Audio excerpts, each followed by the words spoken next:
Bonjour et bienvenue dans Fais-moi une place. Les personnes que j'interviewe dans ce podcast ont décidé un jour de répondre à un appel, à une envie, à un élan créatif ou artistique, alors que ce n'était pas du tout la direction qu'elles avaient prise jusqu'alors.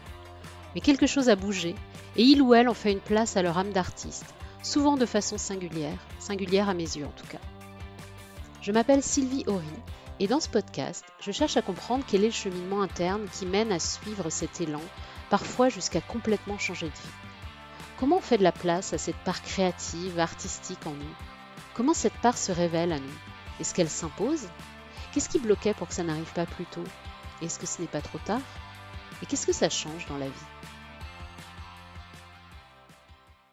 Pour ce premier épisode, j'ai choisi d'interviewer Seb. Seb est un ami à moi, je le connais depuis pas mal d'années et il a fait un grand changement dans sa vie dernièrement.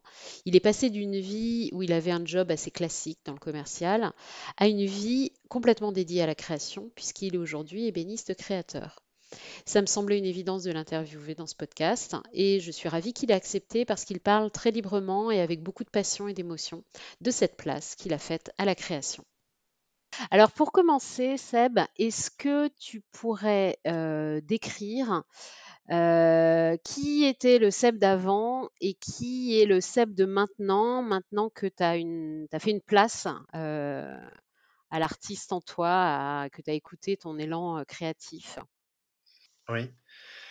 Bah, avant, si tu veux, j'ai essayé de faire autant que je pouvais. J'ai essayé de suivre ce qu'on me disait. Mhm, Donc tu vois, j'ai fait du commerce, quasiment toute ma vie professionnelle, où, j'ai commencé en tant que simple ingénieur commercial à vendre, de la prestation intellectuelle. Et puis, bah, petit à petit, là encore, comme souvent, c'est là où c'est assez subtil parce que personne dans le fond nous l'impose, personne nous le dit de le faire, mais cette pression de la société nous impose presque de le faire. C'est-à-dire, bah, essayer de gravir l'échelle sociale, essayer de monter dans l'échelle de la société, c'est-à-dire avoir un peu plus de responsabilité, gagner un petit peu plus d'argent, une plus grosse équipe, plus gros clients, des plus gros contrats, etc. Donc c'est ce que j'ai essayé de faire tant bien que mal pendant toutes ces années de ma première vie professionnelle. mhm. Et t'étais comment? Comment t'étais dans cette vie? Écoute, en toute franchise, euh, je n'ai jamais aimé ce que je faisais. Jamais. Et ça te rendait comment à l'intérieur? Mais ben, ça me rendait comment euh,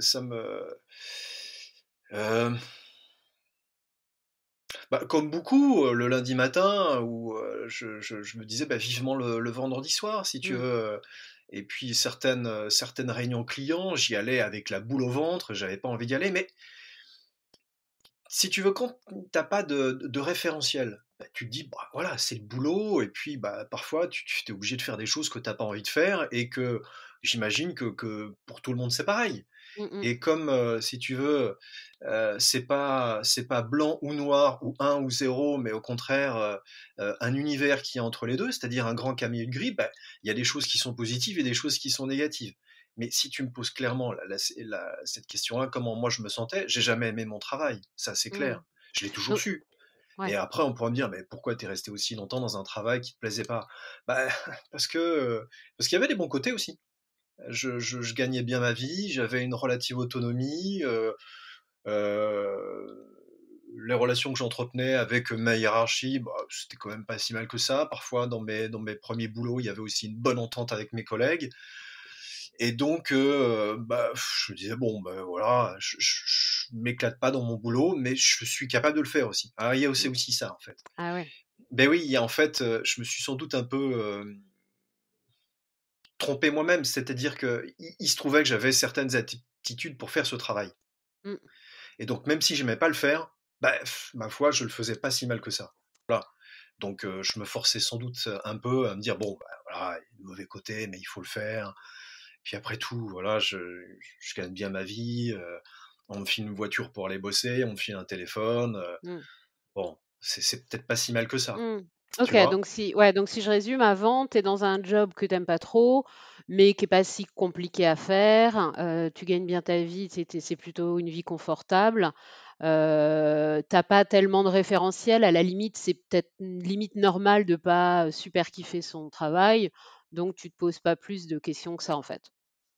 Non, je me pose pas plus de questions que ça, mais finalement, bah, tu continues dans ton boulot et puis, bah, comme dans mon boulot, bah, j'arrivais de manière assez régulière à franchir, quelques caps, où, bah, on donnait un peu plus de responsabilité si tu veux à chaque fois donc bon, mais c'était ça ajoutait un petit peu à l'envie, que je pouvais avoir de continuer et donc bah, j'ai fait ça pendant, 15-20 ans, c'est Mmh. ce qui est quand même assez assez long, hein. Mmh. Alors je voudrais certainement j'ai pas envie de noircir le tableau parce qu'effectivement, il y a eu quand même des bons moments. Il y a C'était un job, qui m'apportait aussi beaucoup de stimulation intellectuelle. Mmh. Et ça, c'était quand même très, très positif. Mmh. Et alors aujourd'hui, le Seb d'aujourd'hui, qu'est-ce qu'il fait? Comment il est? Comment il se sent? Bah, le Seb d'aujourd'hui, il se sent bien dans ses pompes et ce qui a changé aussi aujourd'hui, c'est, heu,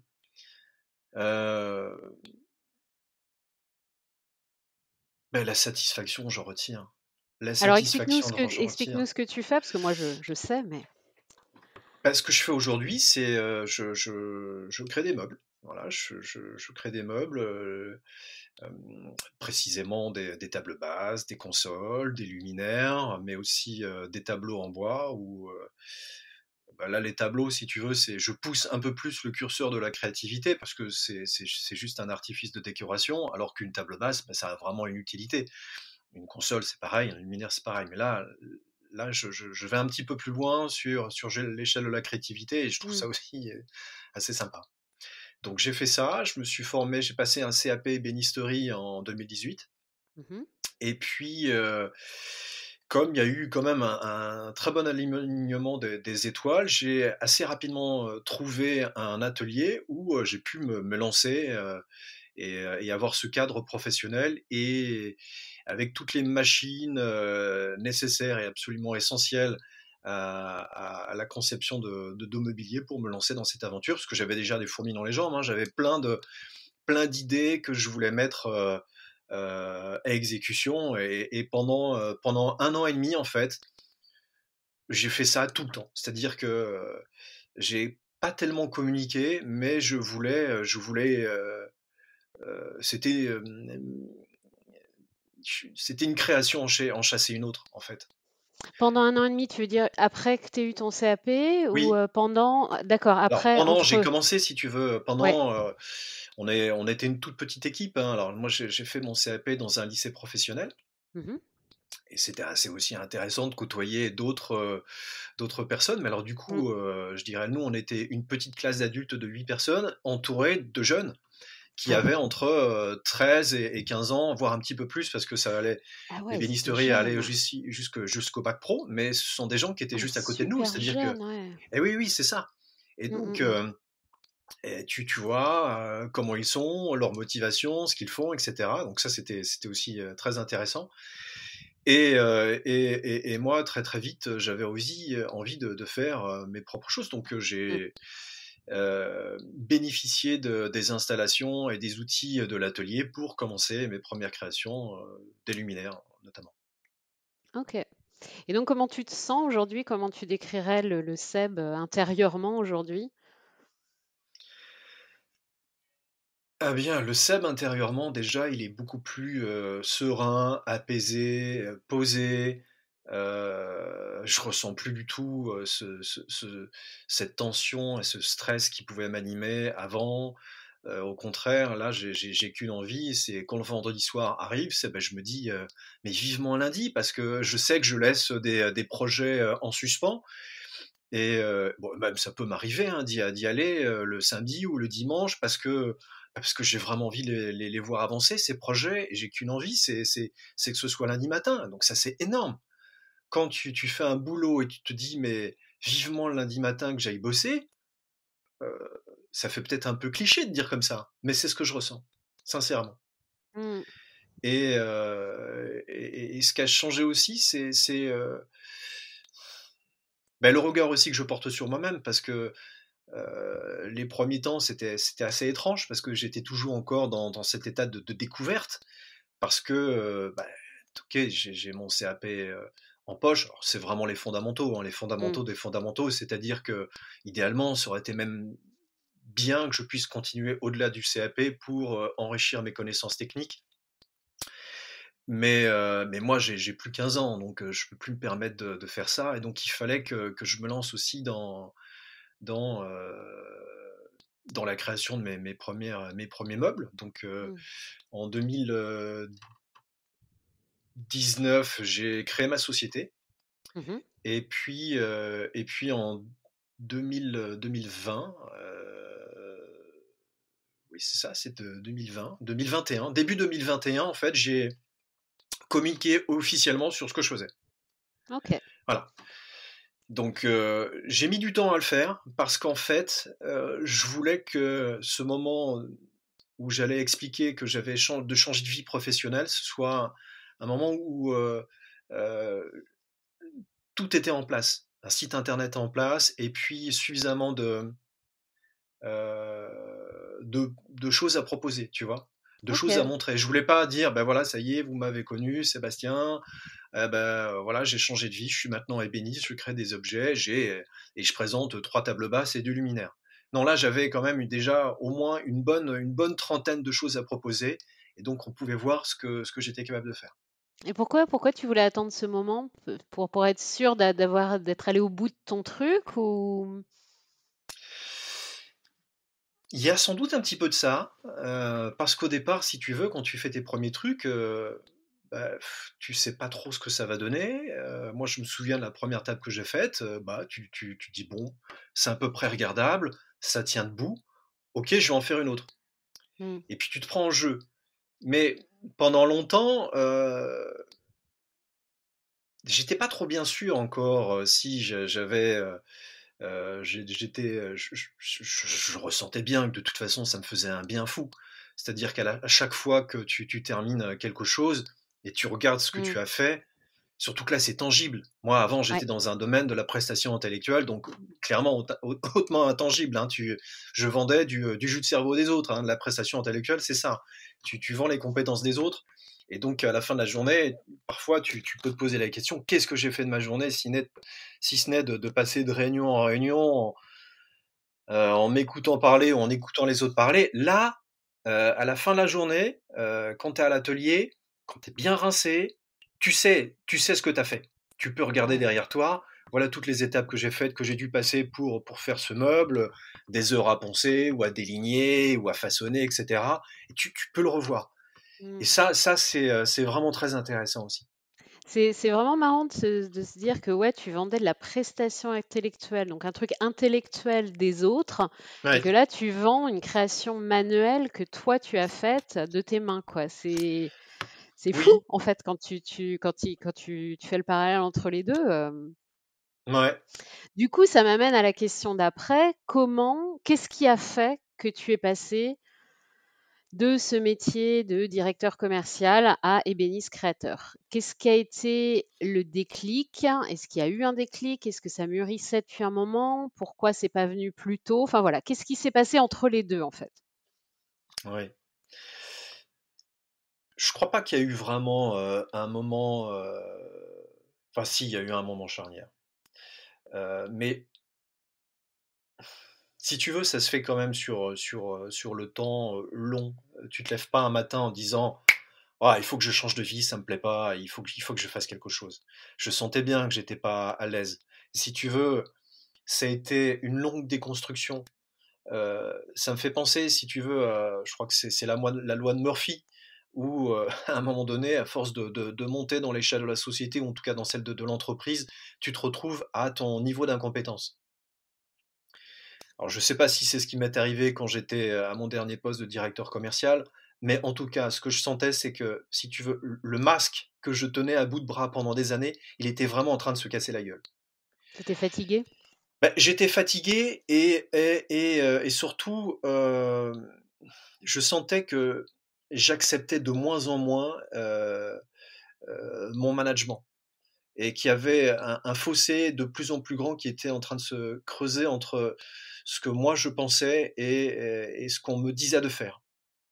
Et puis, bah, je ressentais bien qu'il y avait il manquait vraiment du sens dans mon travail. Ça faisait longtemps que je le ressentais et que ça faisait longtemps aussi que je voulais, quitter la prestation intellectuelle pour faire du produit. C'est d'ailleurs ce que j'ai fait d'ailleurs, hein, dans cette entreprise où j'ai été directeur commercial. Je vendais des produits.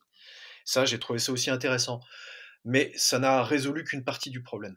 Ouais. Le problème de fond, il était toujours pas résolu et il y avait toujours un espèce de vide profond De qui, vide? de Ouais. bah, oui, j'avais pas de sens et qu'est-ce que je Mmh. faisais là, quoi? Effectivement, j'avais une belle voiture, je gagnais très bien ma vie, mais et il y a aussi un autre élément, c'était déjà à cette époque-là, on parlait de la réforme des retraites et je m'étais fait un petit calcul comme ça en me disant: «Bah, tiens, moi, combien de temps il me reste encore avant, une date potentielle de retraite?» et beh, ce petit calcul me montrait qu'il me restait encore à peu près, à cette époque-là, 25 ans à travailler. Et là, ça m'a sauté, à la figure. J'ai fait: «25 ans à travailler, à faire un job qui te plaît pas, Seb? Mais c'est pas fou ça?» Enfin, je veux dire, à un moment donné, tu te dis: «Mais je suis là pour faire un job?» Enfin, ça peut être un peu cliché de le dire comme ça, mais tu te dis: «Putain, je suis là sur terre pour faire des trucs qui me plaisent pas, pour, c'est là où tu as l'impression d'être le hamster dans cette petite boîte, quoi. Tu es en train de pédaler comme un fou, je dis: «Mais non, mais ça marche pas, quoi, ça va pas. Je suis pas à ma place, c'est pas possible».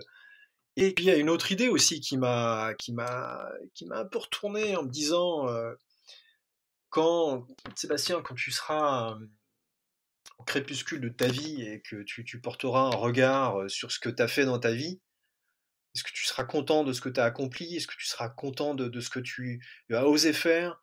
Heu et là mais là, clairement, la réponse, qui me vient spontanément à l'esprit, c'est: «Voilà, au secours, c'est Mmh. tu peux pas continuer à faire quelque chose, qui te rend si malheureux, quoi». Et c'est un peu une petite graine là que tu plantes dans ton Ouais, c'est cerveau, ça. une petite graine, je sais pas d'où elle émerge, peut-être de ton corps parce que, Mmh. plus qu'un raisonnement, cartésien et rationnel, c'est surtout, c'est ton bide là qui parle, c'est ton estomac qui dit des choses, c'est ton corps qui t'envoie Mmh. des Tu messages le parce que ressentais ah tu le oui, ah bah, ressentais où? Dans ton corps? Tu le ressentais? Enfin, je veux là dire, là, c'était si tu veux, au niveau du plexus solaire, si tu veux, au niveau entre l'estomac et le cœur, même à en parler, j'en ai, c'est vrai? j'en ai presque, tu vois, je suis presque ému à en parler, tu vois? Parce que, j'ai l'impression de me revoir à ce moment-là où, ça me Tu donne presque étouffais? envie de pardon? Tu étouffais, en fait, quand J'ai tu tout dis, fait, ouais. ouais, OK. Et ça me donne Physiquement, quoi? physiquement et tu me dis: «Mais non, au secours, fais autre chose», quoi, tu vois? Là, ce sont des messages qui sont forts et encore à Ouais. cette époque-là, bon, même si j'avais commencé à entamer un chemin où, j'essaie de m'écouter un petit peu plus, je m'écoutais pas autant que ça. C'est-à-dire que j'écoutais pas, en tout cas, les messages que m'envoyait mon corps. Ah, ça tu les Eh beh, voyais, oui, mais tu te disais quoi? bah, je me disais pas que c'était des messages. Je me disais pas Ah, qu'il y avait quelque chose, que mon corps me disait. Si tu veux, évidemment, on a tous ressenti, dans notre vie, même quand tu es ado, quand tu es enfant, le stress, la peur, enfin toutes les émotions que l'on connaît. Mais à quel point on était capable de dire: «C'est aussi une information, un message que mon mmh. corps me donne». Non, on dit: Ouais, «C'est ouais, on c'est n'a pas eu juste, cette éducation mais forcément. non, Mmh. on se dit: «Bah, voilà, Mmh, il mmh y a mh. une situation, qui est ce qu'elle est et donc bah, il y a des émotions qui arrivent. Donc c'est une réaction du corps». Mais c'est une autre lecture de se dire: «Il y a une situation et mon corps m'envoie un message à travers les émotions que je Mmh, ressens». mmh mh. Tu vois? Ouais, complètement, Ah oui, complètement, ouais. et ça, il m'a fallu quand même un petit peu de temps et de travail sur moi et de prise d'information aussi, hein, pour comprendre que, beh, que nos corps nous envoient des informations et depuis, heu, bah, je l'écoute vraiment mon corps et à chaque Mmh. fois que j'ai écouté les informations qu'il me donnait et que j'ai essayé de les suivre, à chaque fois ça a été bien pour moi. À OK. chaque fois, ça m'a permis d'aller dans le bon sens. Donc si tu veux, c'est un peu marcher sur 2 jambes. Je fais un peu une digression là entre, la question que tu me posais avant, Mmh. cette question du déclic et ça, mais ça me paraît aussi important parce que, je mets pas de côté aussi notre cerveau et notre capacité à analyser, à synthétiser, à réfléchir et ça, c'est absolument, fantastique comme outil. Mais je n'écoute plus que ça. J'écoute aussi, Mmh. les informations de mon corps, les émotions, ce que ça me dit. Mmh. Et entre les 2, quand si jamais j'ai vraiment une décision très importante à prendre, je vais écouter les 2, mais je sais à la fin, s'il y a un doute entre les 2, qui choisira? Ouais. Bon alors là, c'est le suspense, donc on veut savoir ce qui s'est passé après. Parce que du coup, tu as eu les messages de tu eu les messages de ton cerveau, la retraite, enfin la prise de conscience que c'était pas possible, ton corps qui t'envoyait des messages. Qu'est-ce qui s'est passé? Tu as arrêté Bah, tout c du jour au lendemain? non, j'ai pas Comment? arrêté tout du jour au lendemain. Bah, après ce qui s'est passé, c'est que, pour revenir justement à l'épisode où je te disais que j'étais de plus en plus, en conflit avec ma direction, Oui. bah, tout simplement, on s'est séparés. Voilà, Mmh. clairement, on s'est arrêtés et donc bah, je me suis dit: «Bah, parfait en fait, c'est le bon moment pour moi d'essayer enfin de changer de vie et d'essayer de trouver ce que j'avais envie de faire». Alors, ça semble être un grand pas, mais en même temps, c'est comme si un espèce de gouffre immense qui s'ouvre devant toi parce que tu dis: «Mais OK, mais oui, mais quoi? Quoi?» Et bah, alors Tu franchement, avais déjà cette envie de faire des meubles ou non, pas à cette époque-là? non, pas du tout! Mais Ah, tu non, vois, mais ça, c'est un pas truc du que je tout! savais pas, ouais, depuis quand ça te titille? Non, pas du tout. Ah OK, mais pas donc du tout! raconte-nous, ouais, ce Pas du gouffre, tout! ce Ah vide non, où mais tu te dis: non! Non, j'en suis pas là, si tu veux, au départ. Bah, «Mmh, après tu te poses plein de questions, donc j'ai essayé de me documenter, lire quelques bouquins qui ont été plus ou moins utiles et ça a été, ça a apporté du positif, dans le sens où ça te permet, si tu veux, d'y voir un petit peu plus clair, de décanter les choses. Mais le négatif aussi de tout ça, c'est que à force de te poser plein de questions, ça m'a aussi complètement perdu. mmh, Et à un moment donné, je savais plus, ce que j'aimais, ce que j'aimais mmh, pas, ce que je devais aimer, ce que je devais pas aimer. Parce qu'en fait, le fond, c'était ça. Tu dis, bah, tu essaies de trouver quelque chose qui te plaît, donc tu essaies de partir aussi sur ce que tu aimes, sur ce que tu aimes pas faire, sur ce que tu es capable de faire, sur ce que tu es pas capable de faire, enfin, tu vois, tes aptitudes. Bon, tu essaies de faire un tri, dans tout ça et d'y voir un petit peu plus clair. Jusqu'à ce que, beh, je me retrouve mais complètement paumé. Mais mmh, vraiment, à plus savoir vraiment, tu sais, ça rejoint un petit peu cette espèce de quête d'identité, qui j'étais, ce que j'aimais pas et en parallèle, j'avais commencé aussi, à un chemin aussi, différent où, je voulais ouvrir un biocoop. mmh Donc je me suis lancé dans cette aventure de biocoop où, que j'ai contacté, où, voilà, je me suis mis dans leur processus assez bien organisé, pour devenir, sociétaire d'un biocoop mmh et cetera. Donc identifier, un endroit où, créer ton point de vente et cetera. Donc il y a c'est assez bordé. Puis j'ai travaillé aussi dans un biocoop pendant quelques mois et mais en même temps, tout à l'heure, je te parlais d'alignement des étoiles. Ah bah là, les étoiles étaient vraiment pas alignées. Sur ce mmh, projet-là, dès le départ, ça fonctionnait pas bien. ouais, donc c'était pas Mais encore je ça, ouais. mais non, mais en même temps, comme je peux être aussi un peu, je sais pas si c'est la ligne entre, la ligne, je dirais la feuille est mince, entre être têtu et déterminé, tu vois? Mmh, Là, j'ai dit: «Bon, bah, OK, il y a des obstacles, eh ben, voilà, on va les bah, on y va. franchir et puis il y a des Mmh, difficultés, bah, c'est pas grave», tu sais, c'est avec ce côté un peu, volontaire, mmh, mmh, optimiste. mmh. «Oui, bah, OK, c'est normal qu'il y ait des difficultés, mais on va bien trouver les solutions» et donc là, si tu veux, j'étais sans doute pas très lucide aussi, et que je voyais sans doute pas les obstacles, qui se dressaient sur mon chemin de manière assez régulière. Et puis, bah, il y a un autre élément qui là, pour le coup, a été fondamental dans mon envie de le changer complètement, c'est que, enfin, avant ça, puisque, non, avant ça, il s'est passé quand même des choses assez étranges. Ouais, pour le coup, c'est difficile à expliquer. C'est-à-dire que pendant ces mois où, à la fois je travaille sur ce projet de mise en place d'un biocoop, heu, beh, j'avais vu sur internet, tu vois, des dégâts, tu sais, comme, je regardais pas mal aussi, la maison France 5 où tu vois des artisans qui font des Mmh. meubles et cetera. Ça me j'adorais ça. Je Mmh. me projetais, je me mettais à leur place et puis, ça me plaisait beaucoup. Et puis, bah, sur mes divagations sur internet, c'est pareil, parfois je tombais sur des gars, qui faisaient des meubles et ça me plaisait beaucoup. Mais à aucun Mmh. moment, à ce moment-là, je me dis: «Beh, oui, ça pourrait être une idée pour moi». Parce que l'idée, si tu veux, là, je suis aux antipodes de mes formations, de mes expériences. Autant Biocoop, bon, ça reste finalement un métier, d'épicier, donc de commerçant. Ouais. Donc il y a un Mmh, lien. mmh mh. Mais Il y a un là, lien, ouais. les bénisteries, c'est trop loin. Donc si tu veux, je me Donc dis: «Ouais, ça c'était doit être même pas chouette». imaginable, hein. Mais Ouais, non! c'était ouais, même pas imaginable et ça, c'était combien de temps avant que tu fasses ta formation? Juste pour avoir, Ah, c'était 1 an avant que je fasse ma formation. ouais, Jusqu'à ce donc que, il s'est passé plein de choses en un an. Mmh. bah, il s'est passé plein de choses, mais jusqu'à ce que ça prenne de plus en plus de place. C'est-à-dire que là où c'est vraiment assez Mmh. OK. incroyable, c'est que j'ai commencé à m'imaginer en train de concevoir des meubles. C'est-à-dire que je me voyais en train d'imaginer des tables, en train de les concevoir, puis en train d'imaginer, alors que j'avais absolument pas de compétences techniques et de savoir-faire là-dedans, mais je dis: «Tiens, je vais la faire comme ça», tu vois? Et ça prenait énormément de place dans mon esprit. D'accord, donc Mais ça, c'était les moments où tu rêvassais, tu pensais et tu te exactement, voyais, ah exactement. génial.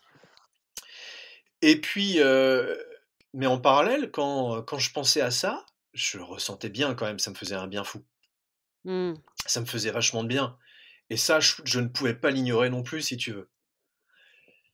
Et Ouais, ça a commencé à prendre tellement de place dans mon esprit que j'ai commencé aussi, tu vois, à remplir des carnets de dessins. Tiens, tu vois, de manière, bah, tiens, cette table, je vais la faire comme ça, elle est à dessiner et puis je faisais des croquis de comment j'allais la concevoir, tu vois?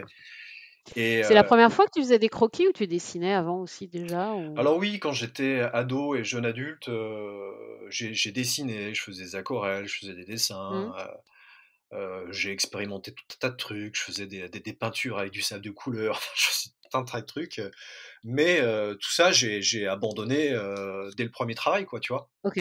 Et Mmh mh. donc Donc là, après, je tu n'ai as renoué plus, avec, quasiment que dans de très, très rares occasions, des activités, artistiques. Ouais, de temps en temps, quand tu pars en vacances, tu as un beau paysage et que tu as amené ta boîte d'aquarelle, tu fais un petit truc, mais sincèrement, sur 20 ans, si c'est arrivé 5 ou 6 fois, c'est le bout du monde. Donc on peut pas dire que j'ai continué à cultiver, une activité artistique ou créative, d'une quelconque manière, tu vois? Et puis, bah, en fait, toute cette période aussi, où je me suis posé des questions, où je me suis perdu avec moi-même, bah, clairement, ça a pas fait ressortir non plus le meilleur de moi-même. Je vais pas le cacher. Ça a clairement pas fait ressortir le meilleur de moi-même, voilà, j'étais un peu paumé, j'étais devenu un peu oisif. mmh. Tu vois? Bon, c'était confortable, on avait, des sous de côté, un superbe appartement à Lyon et cetera. Donc, je me laissais un peu porter par la vie en me disant: «Bon, bah, voilà, tu as le projet Biocoop, bon, c'est un peu chaotique comme chemin, mais ça va bien finir par se faire» et puis, je me suis sans doute un peu trop laissé vivre jusqu'à ce que ma nana se barre. Mmh mh. Et là, je l'ai pas du tout arrivé. Je l'ai pas du tout vu Mmh. arriver et ça a été, une énorme claque dans la gueule et en fait, c'est peut-être là où, le vrai déclic s'est fait. C'est-à-dire que, D'accord. même si d'ailleurs, on en avait parlé ensemble. Je lui avais dit, «Bah, c'est fou quand même parce que là, tu vois, j'ai des idées de meubles dans la tête, ça me plairait vraiment de faire ce travail-là très concret. Et donc, elle m'avait plutôt encouragé d'ailleurs. Elle m'a dit, bah, Mmh. peut-être, regarde les écoles d'ébénisterie, il faudra peut-être se former, etc. Et voilà. Donc, et moi, j'avais même contacté un ébéniste, un gars qui avait un peu le même parcours que moi, bac plus 5, qui avait repris l'ébénisterie de son père et donc je lui posais des questions. Et puis, mais ce qui Qu'est-ce qui te m'avait arrêté freinait dans cette alors? histoire, c'est que en fait, j'étais encore sur des schémas très classiques. Tu vois? Oui, mais on a un niveau de vie. Est-ce que je vais arriver à Mmh. en... La question de l'argent était un véritable frein. Tu vois? OK, Et donc, OK. pendant tout ce moment-là, j'ai jamais laissé vraiment de place à ce projet-là dans mon esprit en me disant: «Pff, OK, c'est peut-être sympa Seb, tu pourrais devenir ébéniste, tu vas te faire plaisir en faisant tes meubles, mais ça se trouve tu vas jamais arriver à en vivre et cetera et comment tu vas faire? Tu en couple et cetera» et voilà.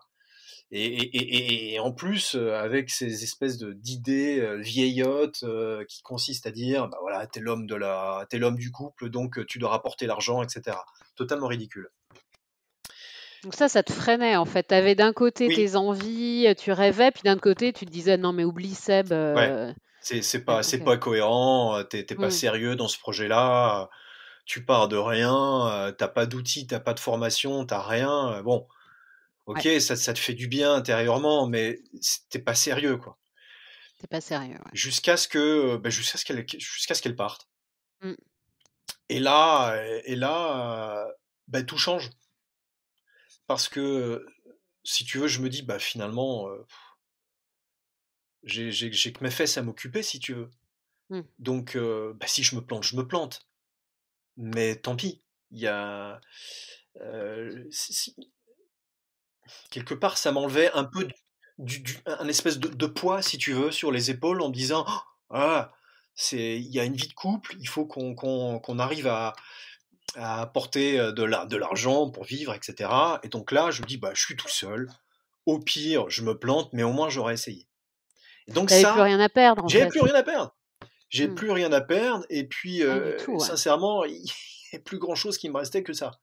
C'est-à-dire que dans cette espèce de désespoir et de tristesse, Mmh. comme tous les gens qui se séparent peuvent vivre, bah, ça me faisait du bien. Donc je disais: Mmh. «Bah, OK, tu tires un petit bout de la pelote, tu vois, tu dis: «Bah, si ça, Mmh. ça te fait du bien, Vas-y. essaye d'aller un peu plus sur ce projet-là. Qu'est-ce que tu as à perdre, dans le fond? Qu'est-ce que tu as à perdre? Essaye et au moins tu sauras». Et cette idée-là, elle est quand même d'une puissance assez folle, hein, parce que tout le monde comprend que, si tu essayes pas, bah, tu peux pas savoir. Mmh. Et que ça rejoignait aussi ce que je te disais tout à l'heure, où je te parlais du Seb en fin de vie qui se pose la question: «Mais Seb, toi, qu'est-ce que tu as fait dont tu peux être fier dans ta vie?» Et je raccrochais cette idée-là à cette première idée en disant: «Bah ouais, au moins j'aurais essayé», tu vois? Mmh. Au moins j'aurais essayé de faire quelque chose de ma vie professionnelle où j'ai essayé de faire quelque chose qui m'intéresse, qui m'enthousiasme. Et là, j'en suis là. Et là, t'avais peur ou pas, du Ah coup? bah oui! Enfin, peur, oui, oui, clairement, il y a de l'appréhension. Oui, bah évidemment, puis tu sais pas où tu vas mettre les pieds. Tu te dis: «Attends, je vais faire une formation qui dure 1 an», c'est pas, tu vois, juste une petite formation de quelques semaines. Mmh. Donc là, tu te Heu, décides, tu te dis: «Je vais faire une formation, je me forme, j'y vais, je me lance».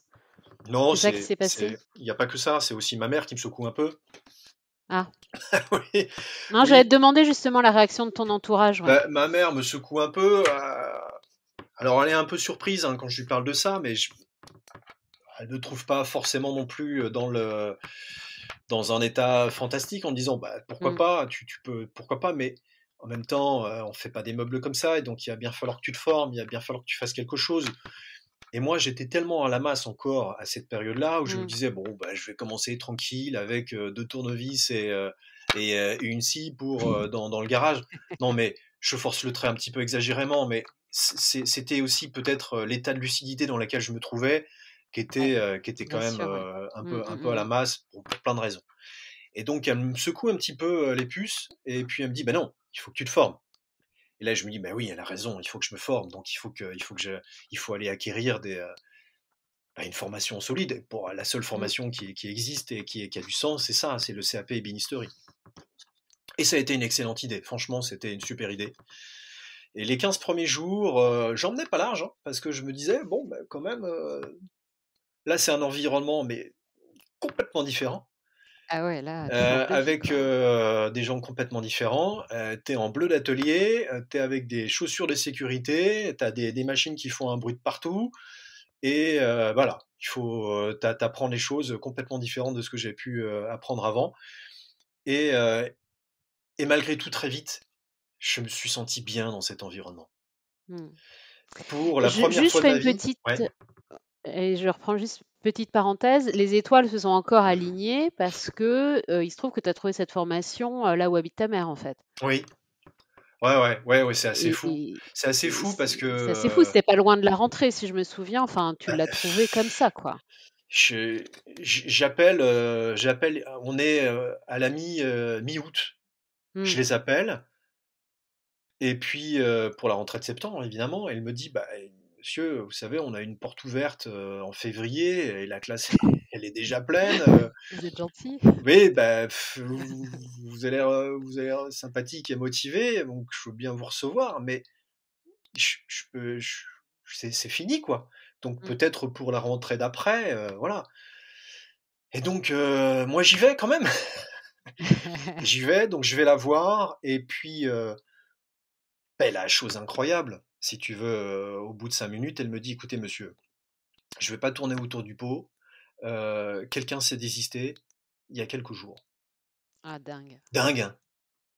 complètement dingue, ouais. Et là, tu te dis: «Bon, quand même, on parlait tout à l'heure d'alignement des étoiles où il y a quand même des messages parfois, Mmh. dans notre vie, que l'on ignore, mais là, il était tellement flagrant ce Ah bah message. là, Je dis: «Mais à OK, côté de bah, chez ta quand même, mère, enfin voilà, quoi. voilà, c'est ça. Il Mmh. faut il faut il faut il faut y aller, quoi». Et puis à partir de ce moment-là, si, c'est marrant parce que longtemps, je m'étais fait cette réflexion avant, quand je regarde ma vie d'avant, c'est que j'avais l'impression de nager à contre-courant. Ah. C'est-à-dire que, tu sais, on a Mmh. tous parfois nagé dans une rivière ou à contre-courant, bah, faut quand même déployer beaucoup plus Mmh. d'énergie pour pas beaucoup avancer. Et donc c'était un peu ça, si tu veux, c'est que C'est tu, une tu, bonne tu image, bosses, ouais. tu bosses, Mmh. tu déploies une énergie colossale, Ouais. c'est fatigant, t'avances un peu, t'as quand même des résultats, mais c'est quand même pas fameux. Et là, en contraire, je me suis remis dans le bon sens du courant. Et là, tu te dis, putain, mais j'avance bien, quoi. J'avance Et bien et donc ça a tu l'air facile. disais, ouais, au bout de 15 jours, pour la première fois de ta vie, c'est là que je t'ai coupé. Eh ben là, ouais, je me sens bien, quoi. Et je me sens à ma place. Ah, c'est ça. Curieusement, je me sens à ma place. Je me dis pas, putain, je préfère être en réunion, quoi. Ah non, Mmh. non, je me dis, c'est génial. Je me dis: «C'est concret», tu vois? On nous emporte. En plus, on commence par des trucs très simples, très basiques. On fait, tu vois, un petit, porte-crayon, tout bête qui est d'ailleurs, sur mon bureau, dont je suis très, très fier. Et non, là, je me sens bien. Je me sens très, très bien. Si j'avais des idées, qui se bousculaient dans ma tête pour des projets, pour des créations, voilà, c'est comme si j'avais entrouvert une porte. Mmh. Là, ça se bouscule de manière assez folle, quoi, hein. Les projets, tu veux dire Et les oui, idées, les là idées, ça et ça vient, n'a jamais cessé, jamais. ah, Je ferme les yeux, j'ai une génial. idée. Non, mais c'est assez incroyable, Mmh, si tu mmh veux. mh. Alors après, je suis pas en train de te dire que toutes les idées sont absolument géniales et fantastiques. Non, bien sûr qu'il faut trier, mais mais c'est facile, quoi. Les seuls freins que j'ai aujourd'hui, ce sont des freins en termes d'outils, de capacités Mmh. techniques, d'aptitudes que je n'ai pas encore pu acquérir. C'est ça en fait mes seuls freins. Mais sinon, mais j'ai envie de faire tellement de choses. D'ailleurs, tu vois, c'est rigolo parce que ça me fait penser à l'ambition. Très souvent, je m'étais dit, putain Seb, t'es pas très ambitieux quand même. Tu vois, je Mmh. sentais pas que j'étais porté par une ambition qui me, Ouais, pour, bah, pour, pour aller plus on comprend loin, pourquoi pour gagner maintenant en plus fait, parce d'argent, que pour avoir un poste encore plus ambitieux, tu sais. J'ai gravi les échelons un peu presque par défaut et sincèrement, je comprends toujours pas comment je suis arrivé à ce poste de directeur commercial. Mais Mais bon, alors que là, j'ai des ambitions qui me dépassent un peu.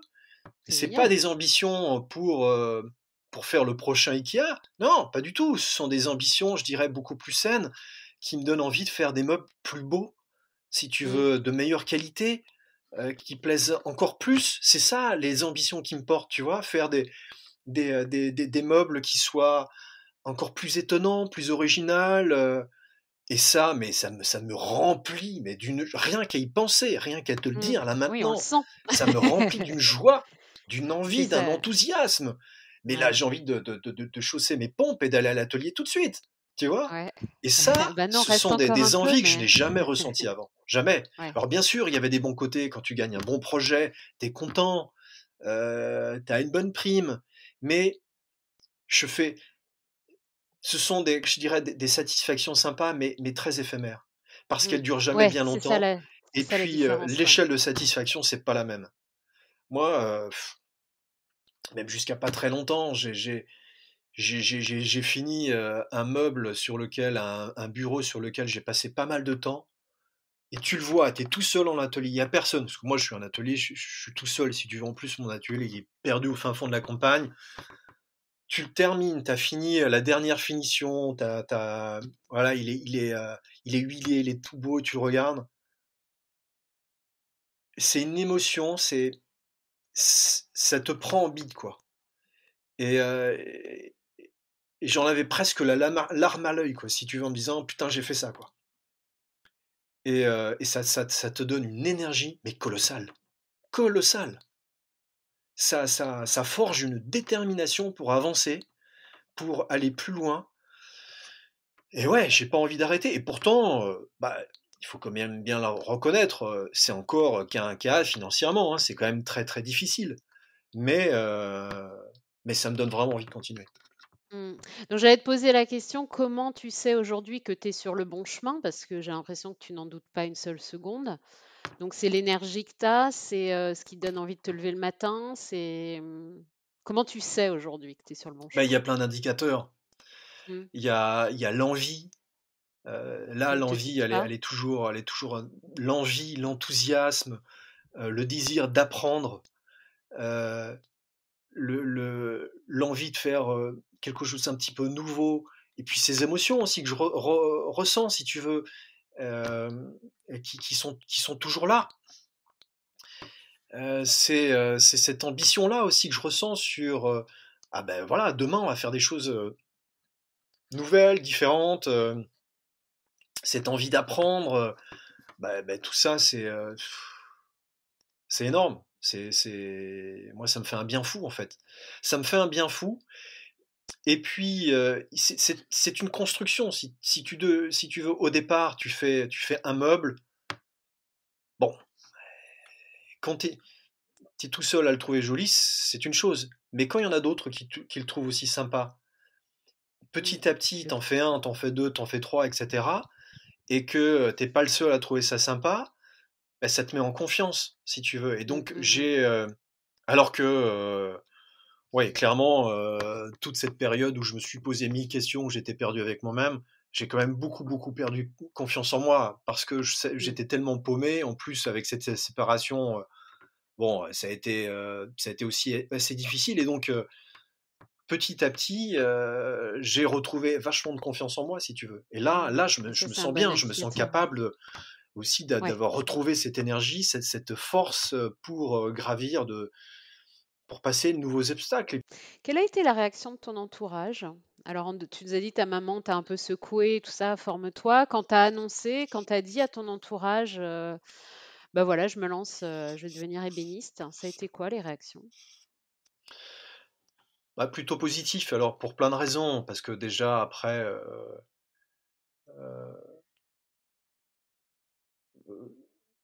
quand tu en parles à ton entourage, donc ta famille, tes amis, ils portent, pour l'immense majorité d'entre eux, un regard Mmh. bienveillant.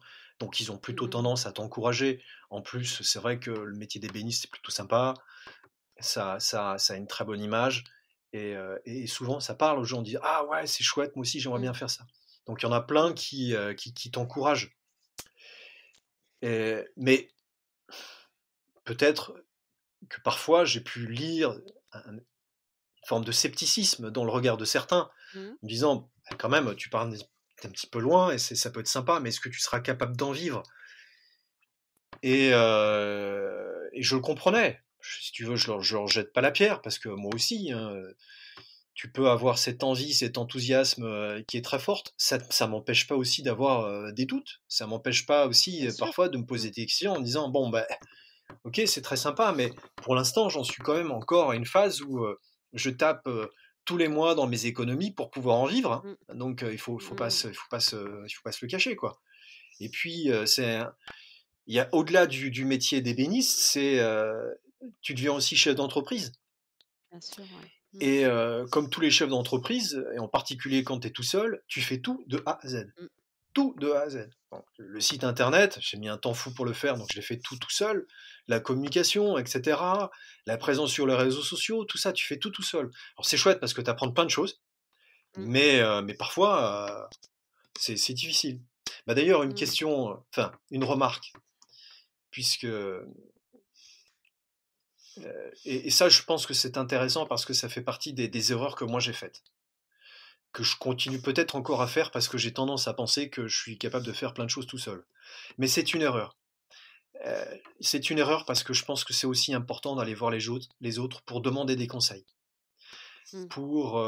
Parce qu'ils portent aussi un regard différent du tien et donc ça apporte toujours quelque chose. Tu Mmh. vois, je sollicite un petit peu plus les gens sur ce que je fais, je leur demande leur avis, sur et en particulier sur ce qu'ils pensent de mes bulbes, parce que mes amis et ma famille, évidemment, ils ont plutôt tendance à me dire que c'est sympa parce qu'ils vont pas oser me dire que c'est moche, même si c'est le cas. Alors que des professionnels dont c'est le métier, qui te connaissent ni d'Ève ni d'Adam et qui n'ont pas d'affect avec toi, eux parlent librement. Donc ça, c'est important Mmh. aussi d'avoir des avis des professionnels qui n'auront pas ce filtre affectif. Mmh. Et Mmh. donc, il faut avoir Ouais, ouais. ce niveau d'information. OK. Donc la réaction de ton entourage, c'était plutôt encourageante, Oui, plutôt c'était très encourageant bienveillante, même. Oui. peut-être teintée un peu de scepticisme pour certains, mais voilà. En tout cas, ça t'a pas freiné, quoi. C'est Non, pas, ça non, t'a non, pas du tout non, mais freiné? en même temps, je savais que de toute façon, là, j'étais sur un projet assez long. Tu vois, la formation, elle dure un an, que je Mmh. me lance dans ce projet-là, où je m'autorisais pendant un an et demi à faire ce que j'avais envie de faire. C'est-à-dire que là, en plus, j'y suis allé, pas en me disant: «Je fais ça 6 mois et je regarde». Non, non, non. Je fais ça pendant au moins un an et demi. Je regarde pas du tout ce qui se fait, ce qui se fait pas, les tendances, et Mmh. cetera. C'était pas du tout mon intention.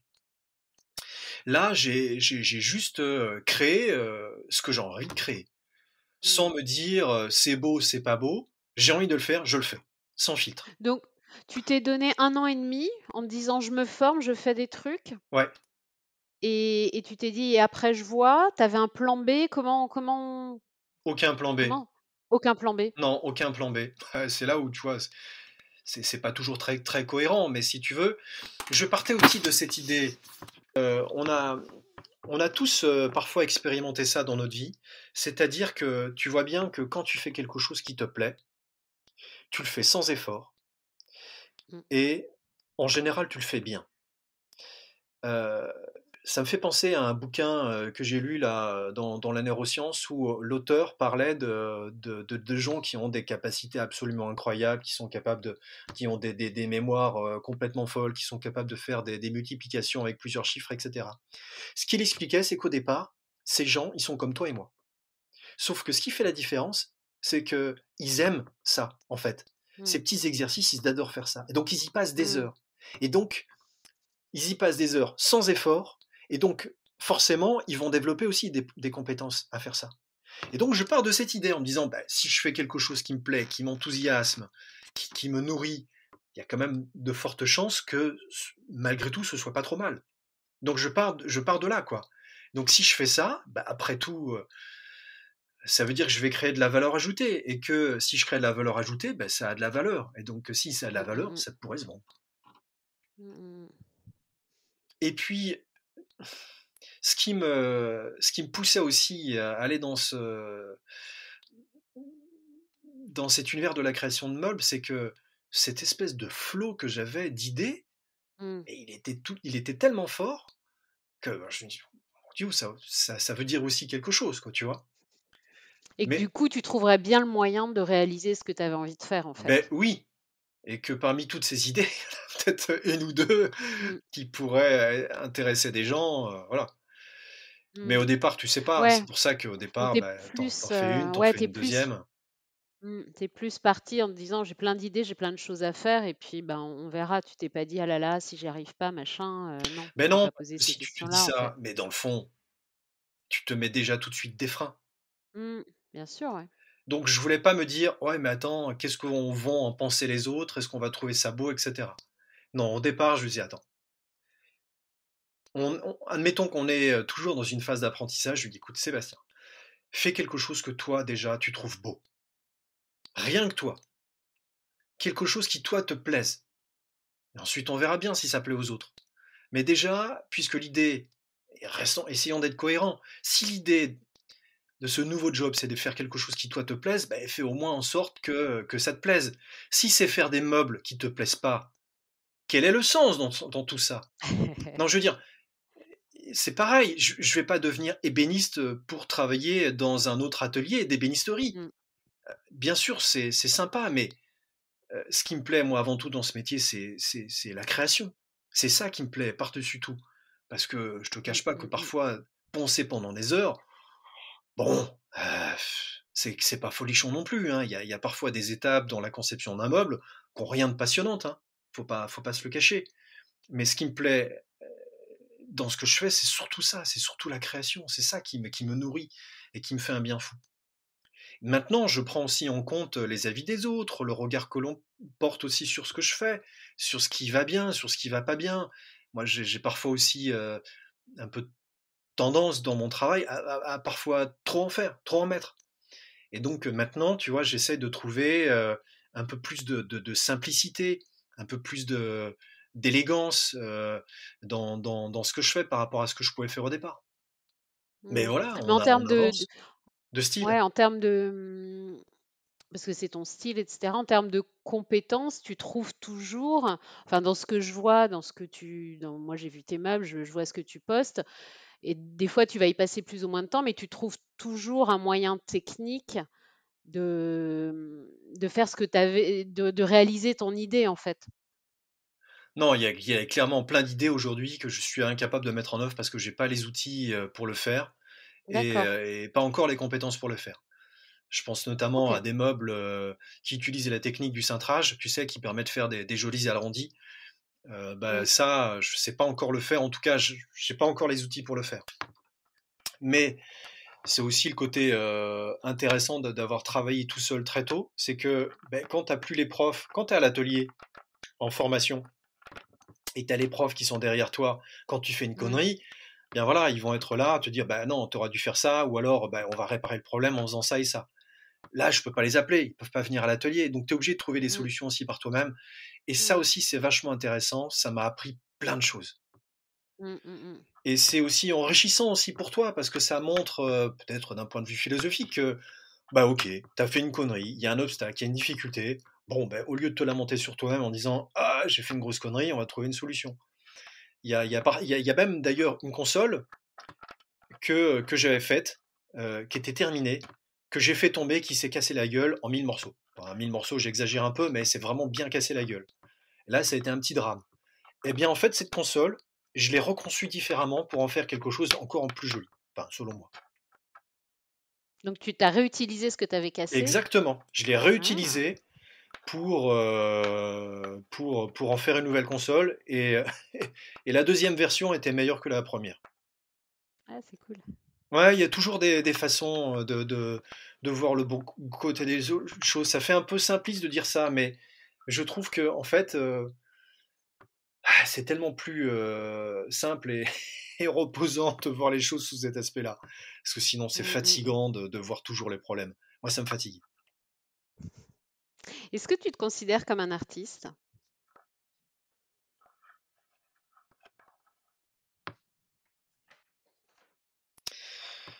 Euh,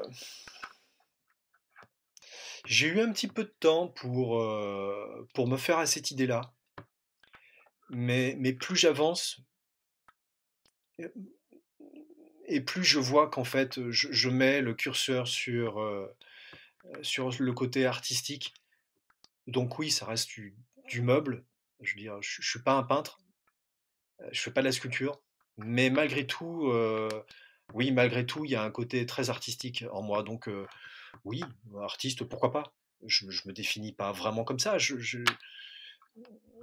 mais oui, il y a un peu de ça, oui. Il y a un peu de ça, oui. En fait, c'est marrant parce Et que pourquoi tu dis parce que c'est toujours des espèces de freins un peu d'éducation culturelle, ou je sais pas trop comment l'expliquer, tu vois? Et sans doute je que vois j'ose bien. pas encore me dire qu'effectivement je suis un artiste. J'ose pas encore me le dire. Heu, Quand je regarde ce que je fais, je me dis que, bah, oui, ce serait peut-être pas scandaleux, de me dire que je suis un peu artiste par rapport à ce que je fais, mais j'ai du mal à me le dire encore. C'est pas grave. C'est présomptueux pour toi? Oui, il y a sans doute un C'est petit peu une quelque chose comme ça, ouais. Il y a un petit peu, ouais il y a un côté un peu comme ça, ouais. et tu te définis comment du coup? Je me définis comme un ébéniste créatif, voilà, un ébéniste créateur. Je sais Mmh. pas d'ailleurs si je me définis vraiment, mais si on pose les questions, je me vois plutôt comme ça. Mmh. Est-ce que tu as eu des regrets sur ton choix ou des doutes? Ah là, j'ai pas de regrets aujourd'hui, vraiment pas de regrets. Je suis tellement content de faire ce que je fais. Je suis vraiment content de faire ce que je fais. J'ai qu'une envie, c'est que ça dure pendant des années jusqu'à mon dernier souffle. Parce que ce qui est chouette avec ce job, c'est que ben, je me vois le faire jusqu'au bout. C'est-à-dire que jusqu'à ce que mon physique soit capable de me porter, je me dis, bah, après tout, pourquoi pas, quoi?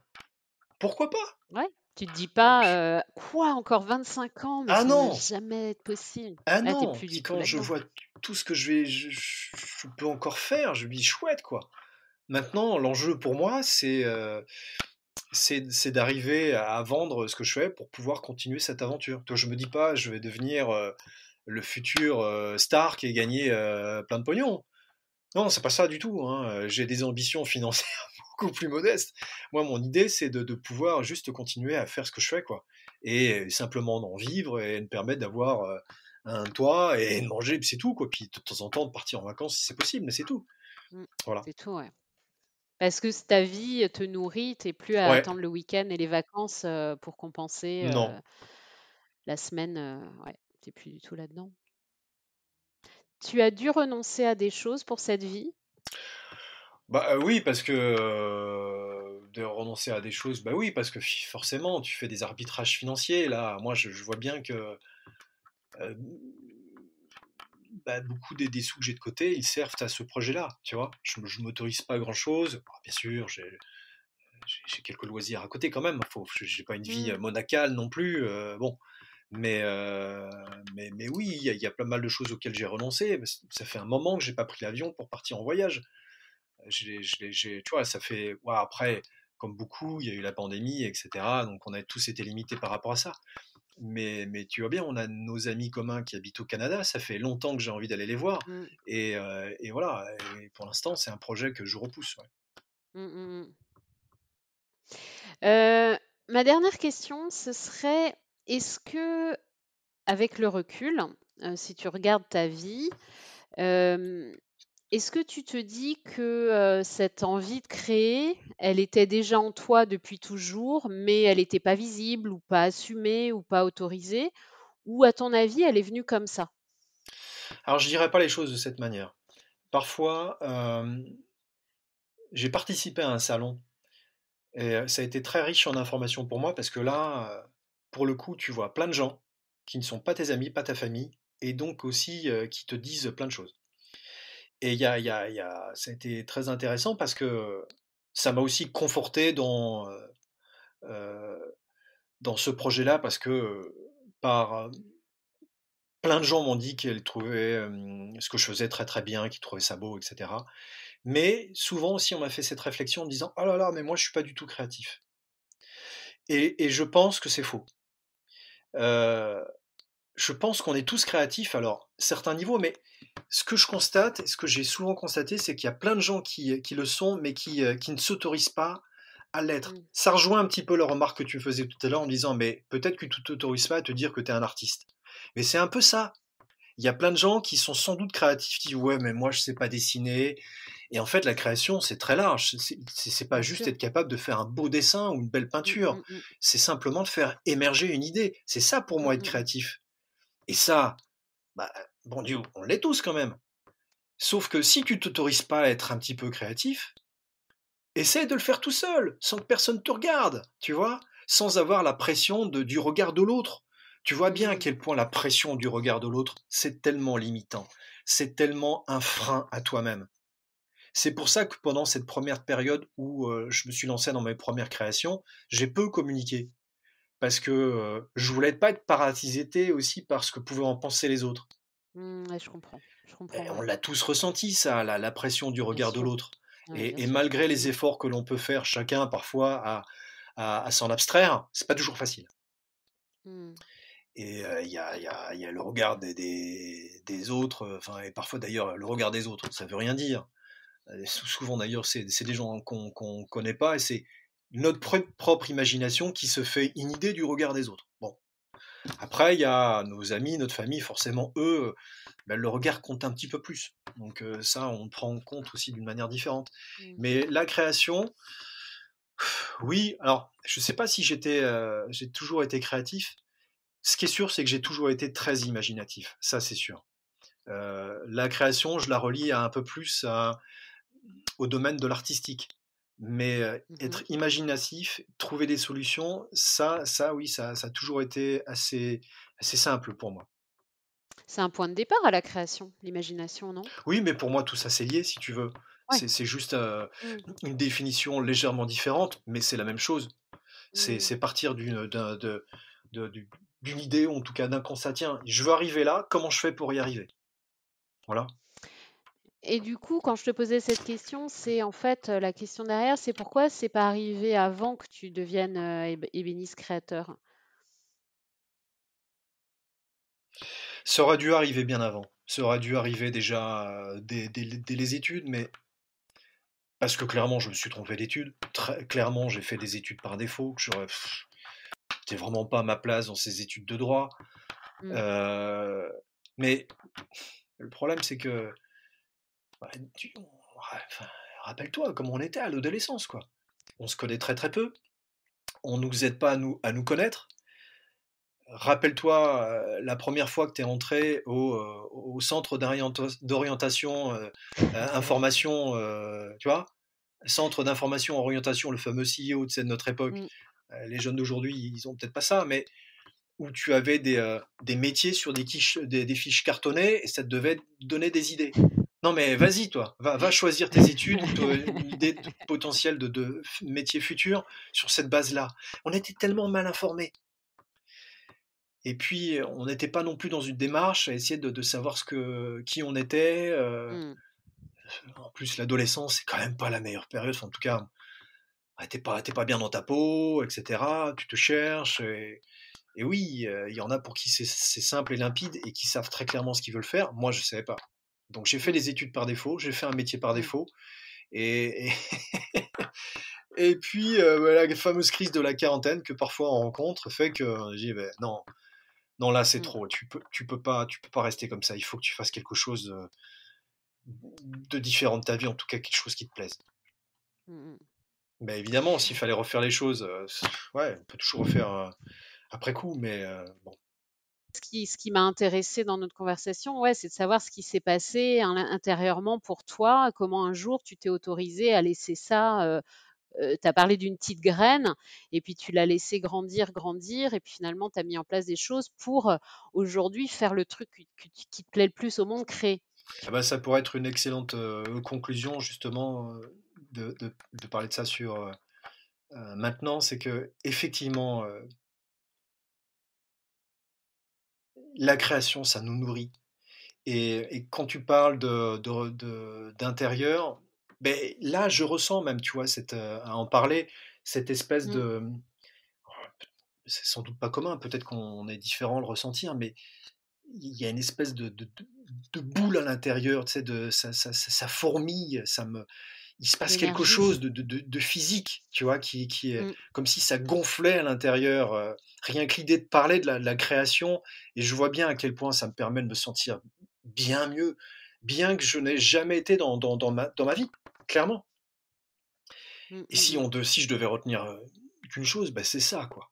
C'est ça. mm, Ça, franchement, la création, s'autoriser à, s'autoriser à ça, c'est franchement un très beau cadeau que l'on peut se faire. Et j'ai envie, justement, en guise de conclusion, de dire à tous ceux qui se posent des questions et qui se disent ah là là, je ressens aussi des choses, est-ce que je vais oser le faire? Essayez, lancez-vous. Ouais, ça peut être flippant, ça peut perturber aussi votre vie personnelle, c'est possible. Mais comme toujours, si on n'essaie pas, comment on va savoir? mm. C'est une très belle conclusion. Merci Seb. Merci Sylvie. Merci de t'être livré avec autant de sincérité. J'apprécie et j'ai passé un très très bon moment et je peux ressentir exactement, je ressens ton enthousiasme et ton bonheur. Chouette. Donc c'est très très chouette. Bon, Merci. merci. Si vous voulez voir à quoi ressemblent les créations de Seb, vous les retrouverez sur son site internet canopydesign.com. Donc Canopy, ça s'écrit K-A-N-O-P-E-E, design.com. Et si vous voulez échanger avec lui sur ses meubles ou sur son histoire, il a un compte Instagram du même nom, Canopy Design, et une page Facebook.